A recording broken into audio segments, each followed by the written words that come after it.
Sabtu Sunyi, saat di mana kita menghayati kesunyian.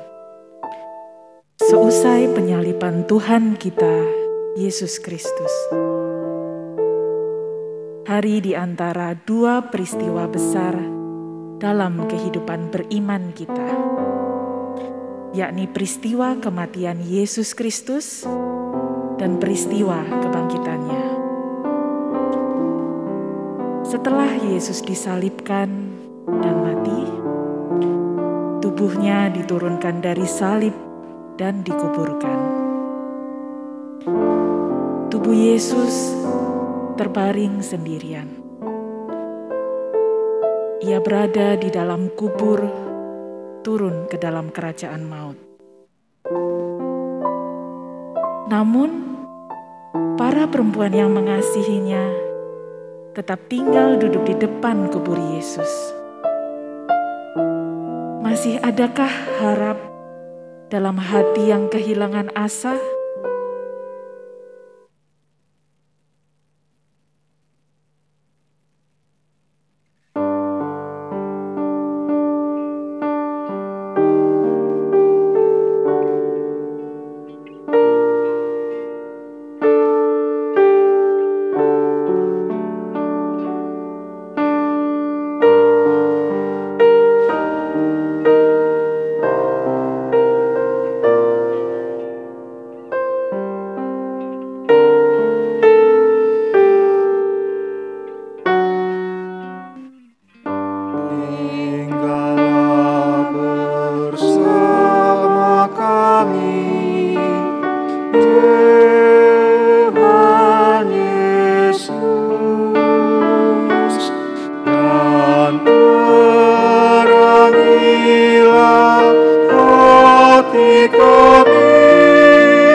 Aku melayangkan mataku ke gunung-gunung. Dari manakah akan datang pertolonganku? Pertolonganku ialah dari Tuhan yang menjadikan langit dan bumi. Ia tak akan membiarkan kakimu goyah. Penjagamu tidak akan terlelap. Sesungguhnya tidak terlelap dan tidak tertidur penjaga kami. Tuhanlah penjagamu, Tuhanlah naunganmu di sebelah tangan kananmu. Kasih karunia dan damai sejahtera dari Allah Bapa dan dari Tuhan Yesus Kristus menyertai saudara sekalian.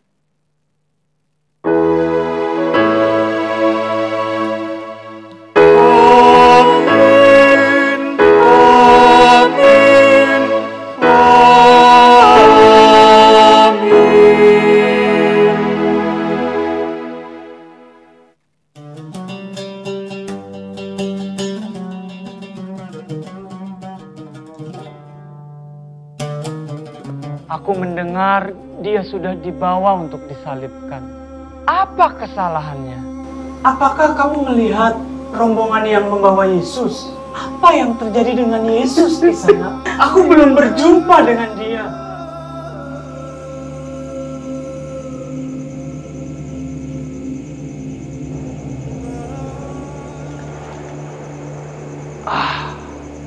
Rasanya semua usaha yang aku lakukan adalah sia-sia. Artaban. Lah ya memang sia-sia. Sudah ada tertulis, semua yang di atas bumi, semua yang di bawah langit itu kesia-siaan. Betapa bodohnya aku. Karena menolong orang-orang, aku tertinggal dengan temanku, Gaspar, Melchior, dan Baltasar. Andai saja aku tidak menolong mereka, maka batu perhiasan yang aku bawa, aku bisa persembahkan kepada Yesus. Percuma engkau menyesal, Artaban. Waktu tidak bisa diputar ulang. Terima sajalah kebodohanmu itu.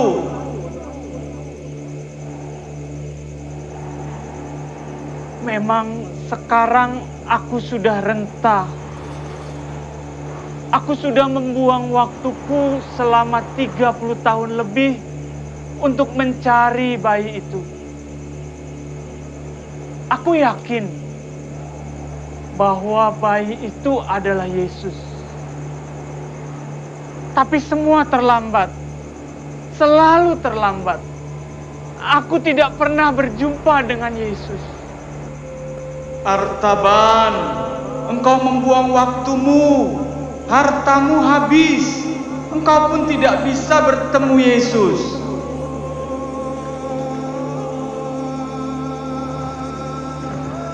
Aku hampir bertemu dengan Yesus, tapi dia lebih dulu wafat. Untuk mengunjungi kuburnya saja aku tidak bisa, karena ada banyak prajurit yang berjaga di sana. Sudahlah Artaban, tidak perlu pergi ke kubur, pulang saja ke Babilonia. Apa yang terjadi dengan Yesus disalibkan itu? Gimana sih? Barusan kamu sendiri yang bilang, Yesus ada di dalam kubur.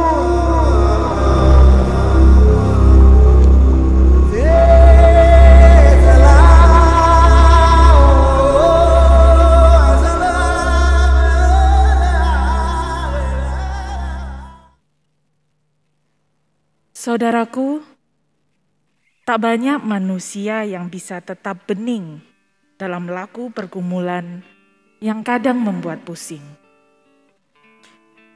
Tak banyak juga yang mampu tetap hening di saat permasalahan hidup membuat segala hal terasa genting. Tak jarang juga penderitaan atau pergumulan itu ingin kita tolak. Dan kalau bisa, kebahagiaan saja yang ada di dalam benak kita. Tapi nyatanya, kadangkala kita harus berada di ruang antara pergumulan dan kebahagiaan. Antara keputusasaan dan harapan. Antara kematian dan kehidupan. Ruang yang tak selalu nyaman. Sebab pastinya kita sebagai manusia berharap untuk bisa beranjak ke depan. Tapi mampukah kita untuk merengkuh ruang antara ini? Mampukah kita merengkuhnya dengan hening, bening, dan tak melulu berteriak dengan bising? Keluarkan kami segera ya Allah dari situasi yang genting.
Bapamu.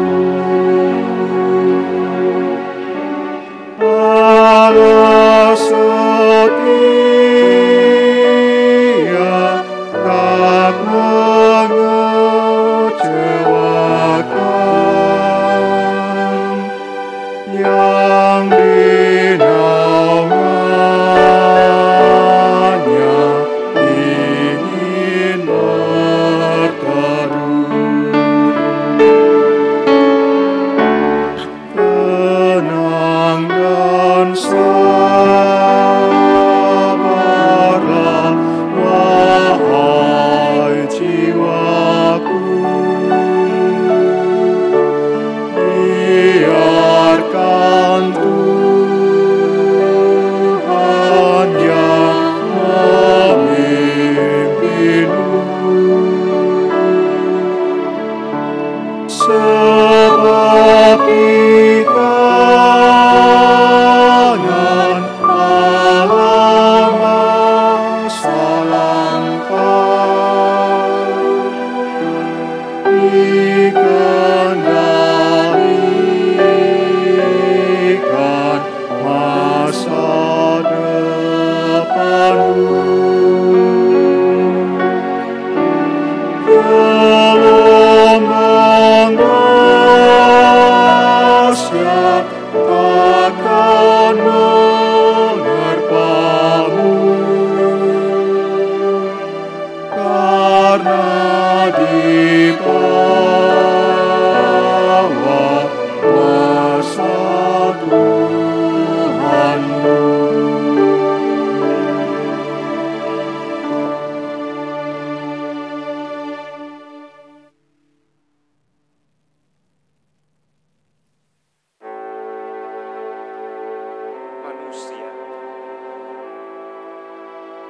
Manusia yang lahir dari perempuan, singkat umurnya dan penuh dengan kegelisahan. Seperti bunga, ia berkembang lalu layu, dan seperti bayang-bayang, ia yang hilang lenyap dan tidak dapat bertahan.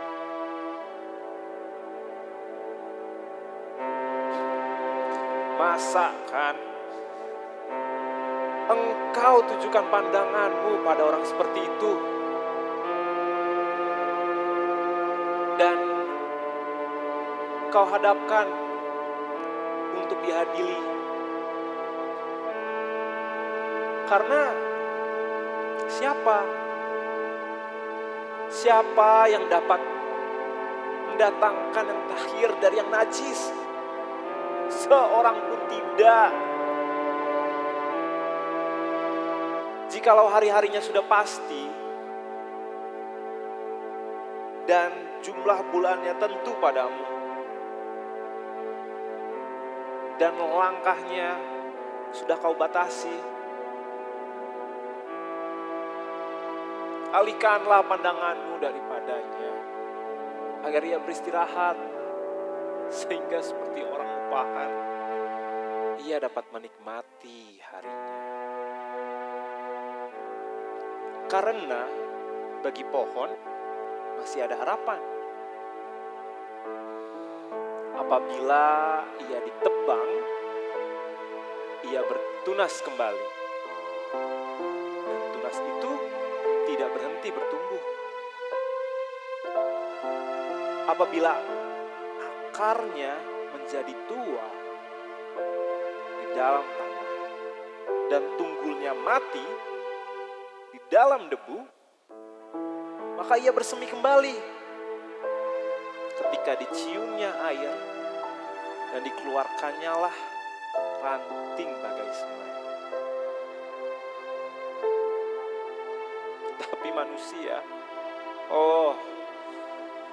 tetapi bila manusia mati, maka tidak berdayalah ia.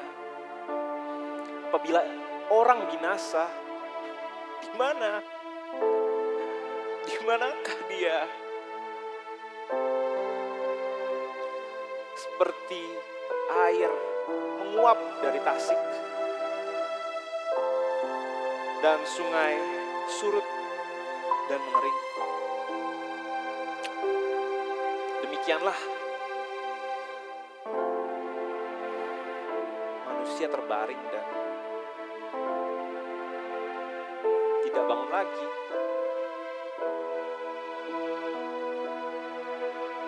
Sampai langit hilang lenyap, mereka tidak tersadar dan tidak bangun lagi. Oh Tuhan, kiranya Engkau yang menyembunyikan aku di dalam dunia orang mati. Engkau yang melindungi aku hingga surut murka-Mu, dan Engkau yang menetapkan waktu bagiku dan mengingat aku pula. Karena kalau manusia mati, apakah dia akan hidup lagi? Maka aku menaruh harap selama hari-hari pergumulanku hingga tiba giliranku.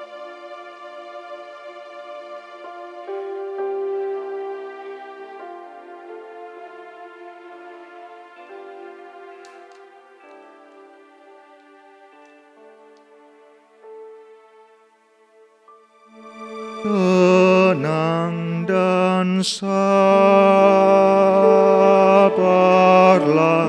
wahai jiwaku, bila berpulang sobat terdekat, dan kau dirundung oleh kesedihan. Tuhan mengangkat duka yang berat. Kasih karunia akan kau terima dari Tuhanmu, sumber al-hayat.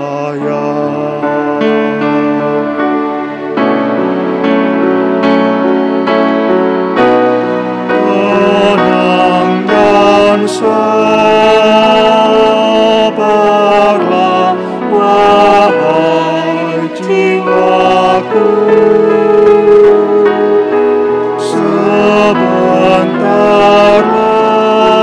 lagi saat tibalah bahwa engkau berjumpa dengan Dia yang menghiburmu di masa lelah. Di sanalah aku akan memujinya, menyanyi yang selama-lamanya.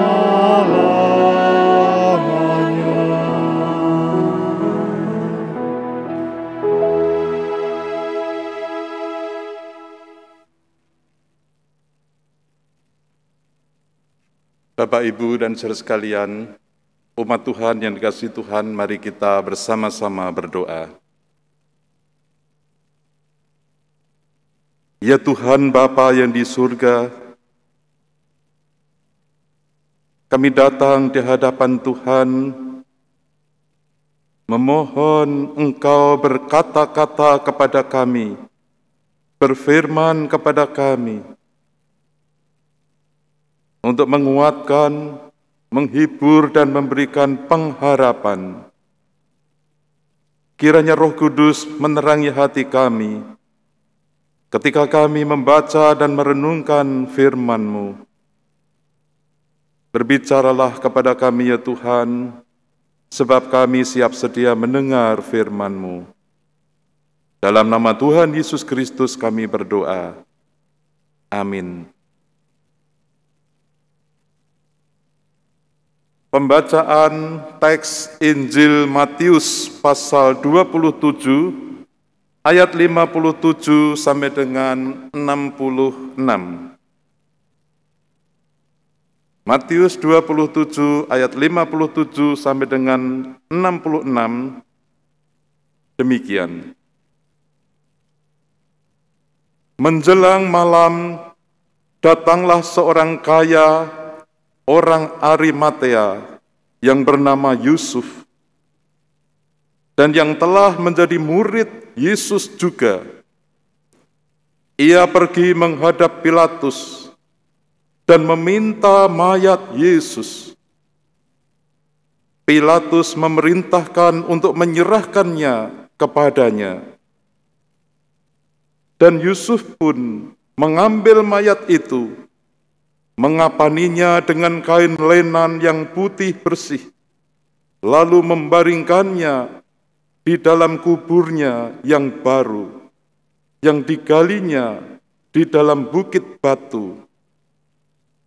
Dan sesudah menggulingkan sebuah batu besar ke pintu kubur itu, pergilah ia. Tetapi Maria Magdalena dan Maria yang lain tinggal di situ, duduk di depan kubur itu.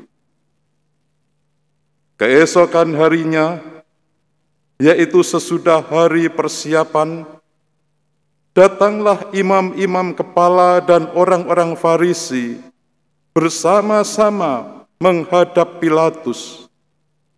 Dan mereka berkata, "Tuhan, kami ingat bahwa si penyesat itu sewaktu hidupnya berkata, 'Sesudah 3 hari aku akan bangkit.'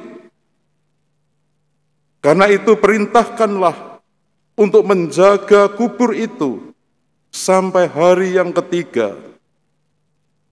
Jikalau tidak, murid-muridnya mungkin datang untuk mencuri dia, lalu mengatakan kepada rakyat, 'Ia telah bangkit dari antara orang mati,' sehingga penyesatan yang terakhir akan lebih buruk akibatnya daripada yang pertama."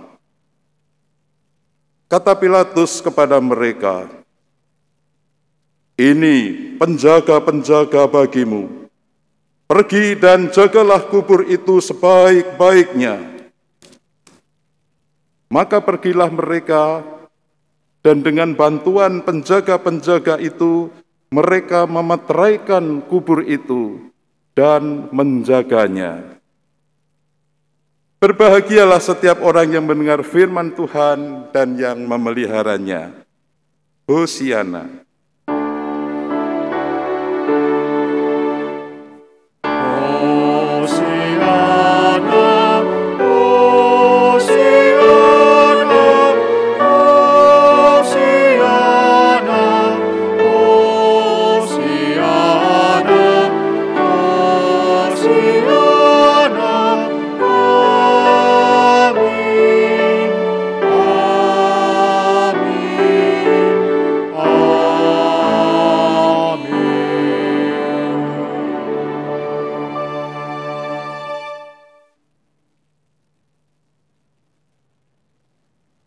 Umat Tuhan yang saya kasihi di dalam nama Tuhan Yesus Kristus, Shalom Aleichem.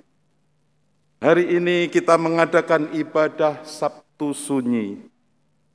Apa maknanya Sabtu Sunyi bagi iman kita? Kemarin kita merayakan atau memperingati peristiwa kematian Kristus pada hari Jumat Agung.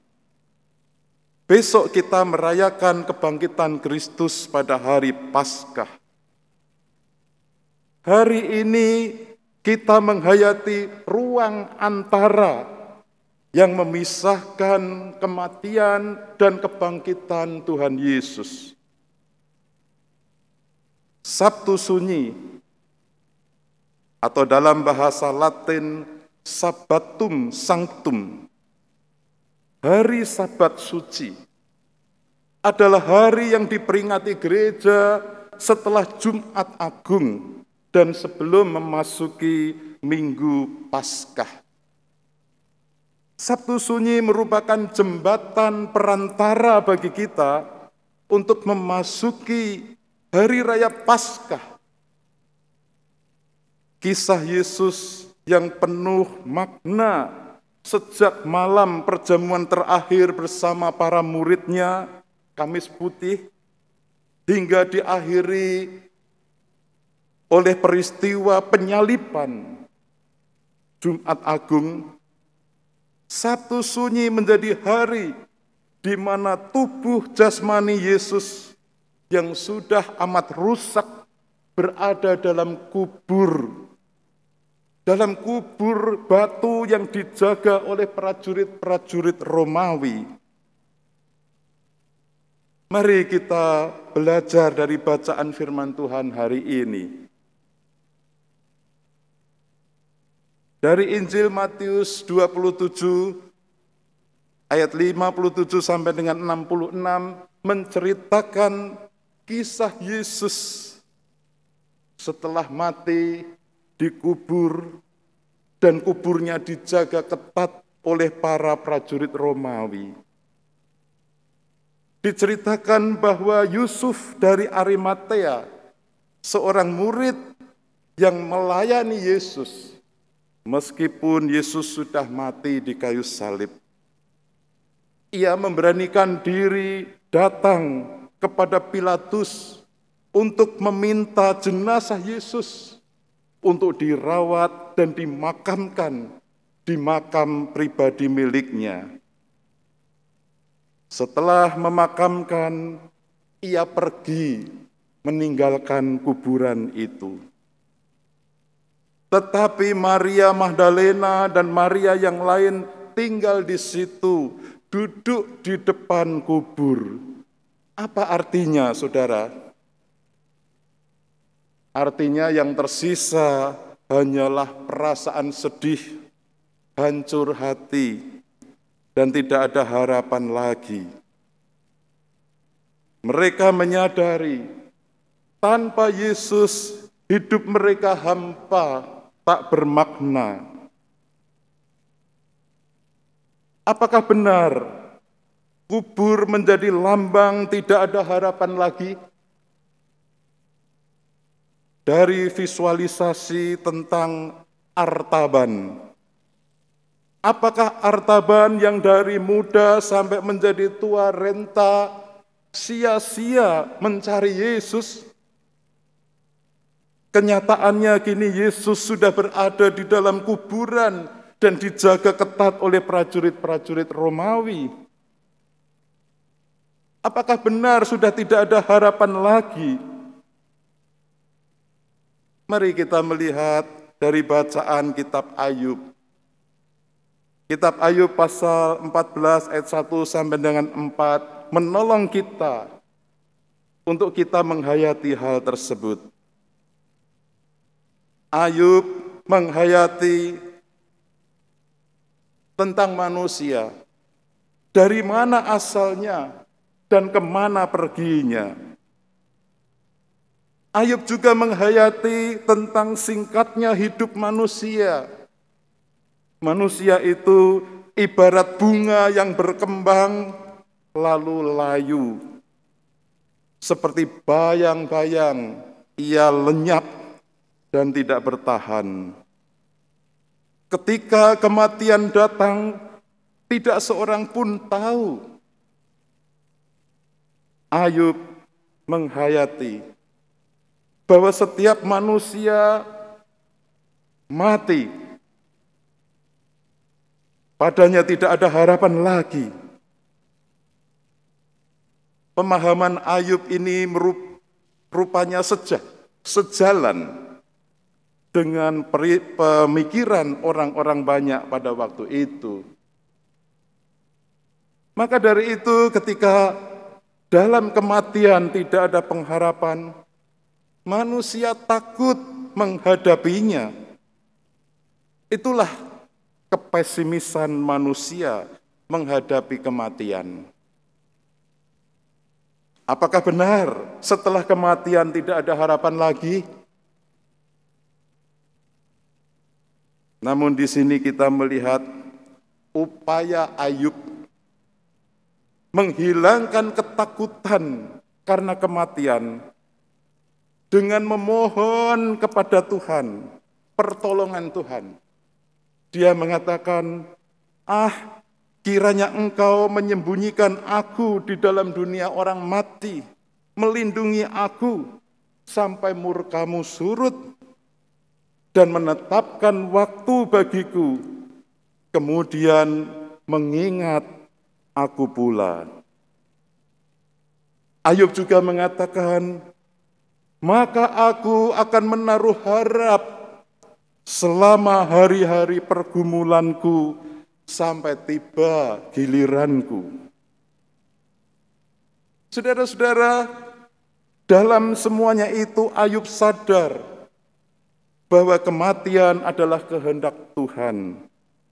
Bila Tuhan memanggil manusia untuk kembali kepadanya, siapa yang bisa menolak? Tidak ada yang bisa menolak. Lalu bagaimana? Apakah kehidupan manusia berhenti sampai di kuburan saja? Saudara-saudara, bagaimana kita menghayati iman Kristen kita? Pada rumusan pengakuan iman rasuli yang setiap hari Minggu kita deklarasikan, terdapat sebuah kalimat yang menyatakan demikian. Yang menderita sengsara di bawah pemerintahan Pontius Pilatus, disalibkan, mati, dan dikuburkan, turun ke dalam kerajaan maut. Dalam pengakuan iman rasuli kita menyebutkan turun ke dalam kerajaan maut. Atau ada yang menyebutkan turun ke dalam neraka. Meskipun setiap hari Minggu kita mengucapkan kalimat ini, namun mungkin masih ada yang belum memahami makna pengakuan iman tersebut. Apakah kerajaan maut dan neraka itu sama? Menurut Alkitab tidak sama. Maka timbul pertanyaan, apa sebabnya ada perbedaan? Sebenarnya naskah asli pengakuan iman rasuli Descensus Christi ad inferos itu dapat diterjemahkan dua cara menurut arti kata yang betul. Artinya apa? Artinya bahwa kita mengakui bahwa setelah Tuhan Yesus mati dan dikuburkan, Ia tidak lagi berada di antara orang yang hidup, tetapi berada di antara orang mati. Sebab yang dimaksud dengan kerajaan maut adalah tempat orang mati berada, atau dunia orang mati. Bahasa Ibraninya Sheol, bahasa Yunaninya adalah Hades. Yang digambarkan seperti suatu kerajaan.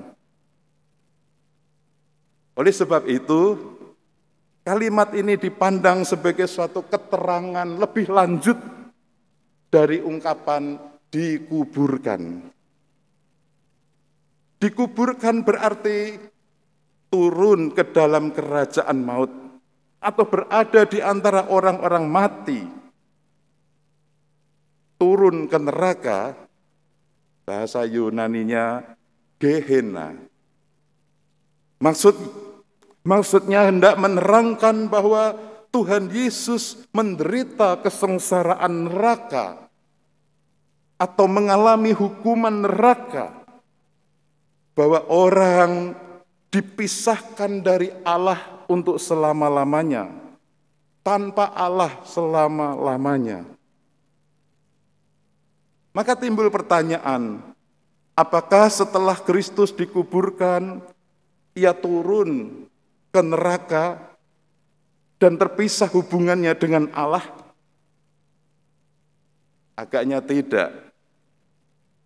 Sebab kepada penjahat yang percaya kepadanya, ia berkata, sesungguhnya hari ini juga engkau akan ada bersama-sama dengan aku di dalam Firdaus.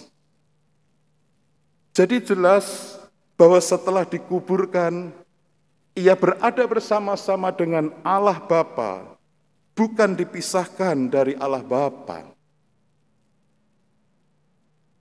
Johannes Calvin, seorang tokoh reformasi, memberi keterangan, turun ke neraka terjadi pada waktu Yesus masih disalibkan, yaitu ketika ia berseru, Eloi, Eloi, lama sabachthani, yang artinya, Allahku, Allahku, mengapa engkau meninggalkan aku?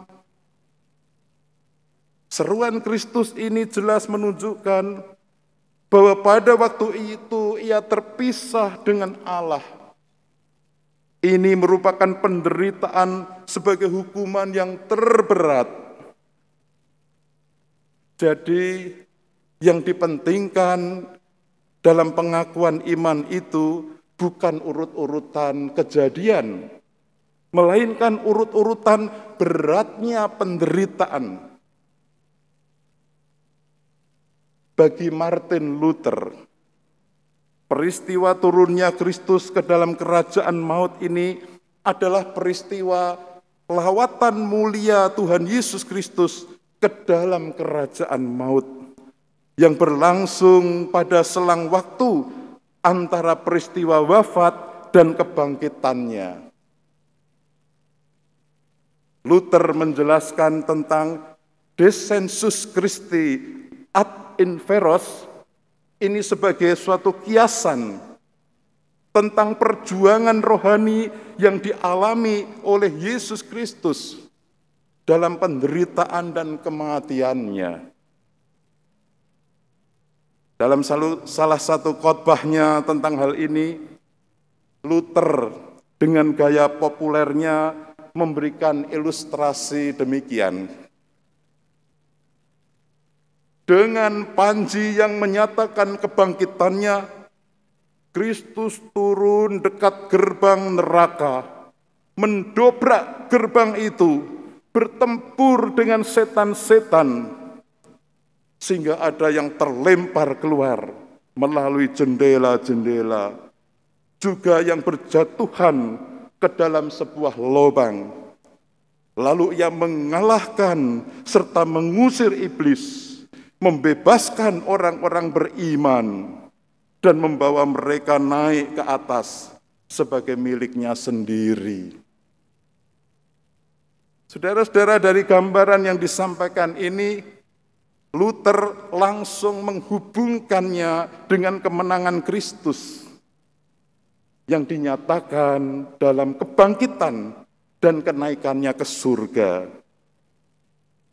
Saudara-saudara, semuanya ini dialami Kristus untuk menanggung semua dosa dan pelanggaran manusia dan menunjukkan bahwa maut dikalahkan oleh Kristus supaya kita beroleh keselamatan. Sebagai penutup, kita menyimpulkan Sabtu Sunyi sesungguhnya mengajak kepada setiap kita menunggu dalam kesunyian sebelum memasuki peristiwa kemenangan, yaitu Paskah. Ketika kita merenungkan tema turun ke dalam kerajaan maut, sesungguhnya memperlengkapi kita untuk memahami karya keselamatan dari Tuhan Yesus yang luar biasa itu. Yesus memberikan teladan bagi kita. Kisah yang sangat melelahkan sejak malam di mana Yesus makan bersama para murid hingga peristiwa penyaliban merupakan suatu rencana besar Allah yang disediakan bagi kita manusia. Sebuah momen di mana Allah berupaya mendamaikan dirinya dengan kita, orang-orang yang berdosa ini.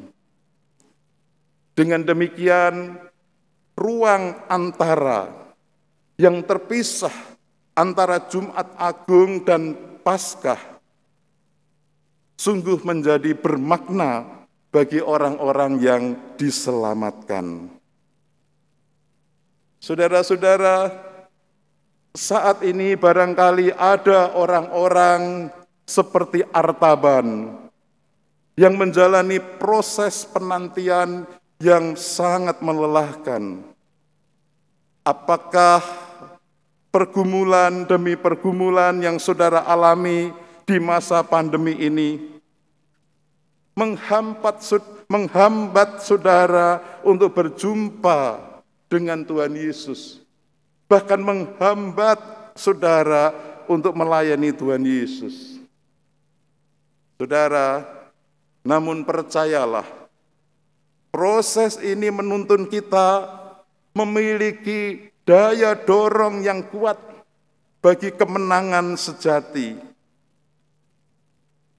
Semangat menanti kemenangan inilah yang seharusnya juga menginspirasi saudara dan saya sebagai orang-orang percaya yang menantikan kemenangan di tengah-tengah persoalan hidup ini. Kiranya Tuhan memberkati saudara semua. Amin.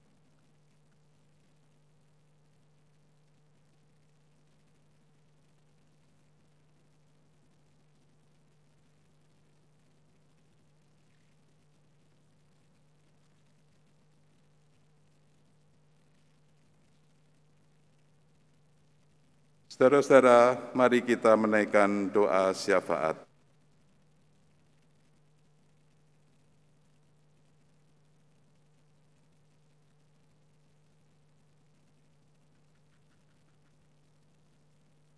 Di tengah kesunyian kehidupan ini, ya Tuhan, kami datang di hadapan-Mu. Kami percaya Engkau tetap menyertai kami. Kami percaya bahwa Engkau mau memberikan kekuatan kepada kami yang masih hidup di dalam pergumulan, bahkan pergumulan yang berat. Terkadang kami sampai terjatuh. Terkadang kami sampai putus asa, tidak ada harapan lagi. Tuhan, tolonglah kami, agar kami boleh tetap sabar, agar kami boleh tetap berharap kepadamu. Karena kami percaya, ya Tuhan, Engkaulah yang akan memberi kekuatan dan kemenangan kepada kami. Tuhan, berkatilah umat-Mu di seluruh muka bumi untuk terus menantikan jamahan kuasa Tuhan dan kasih Tuhan. Kiranya Tuhan yang melawat kehidupan umat manusia di muka bumi ini dan memberikan damai sejahtera dan keselamatan yang sejati melalui pengorbanan Tuhan Yesus Kristus. Tuhan, kami berseru-seru kepadamu, karena Engkaulah sumber pengharapan dan tempat perlindungan kami. Dengarlah doa kami ya Tuhan.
Saudaraku, saat ini di dalam ruang antara ini, marilah kita tetap sabar dan setia menanti kemenangan yang sejati.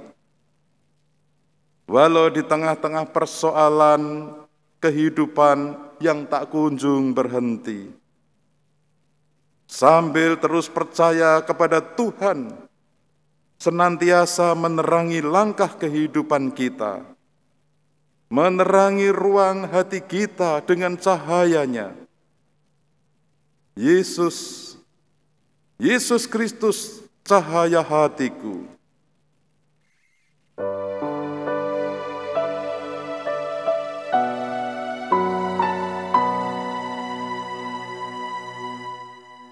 Yesus Kristus, cahaya hatiku, jauhkan aku dari kegelapan. Yesus Kristus, cahaya hatiku, biarkan ku sambut cintamu. Yesus Kristus, cahaya hatiku, jauhkan aku dari kegelapan. Yesus Kristus, cahaya hatiku, biarkan ku sambut cintamu.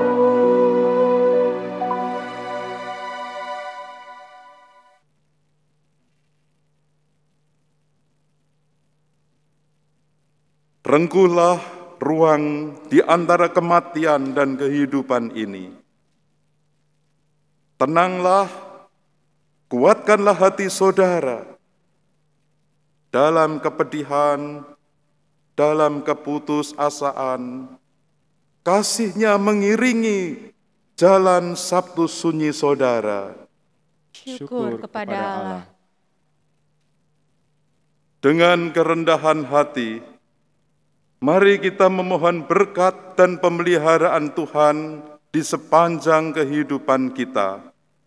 Terimalah berkat-Nya. Kasih karunia dan damai sejahtera dari Allah Bapa kita dan dari Tuhan Yesus Kristus menyertai saudara sekalian. Amin.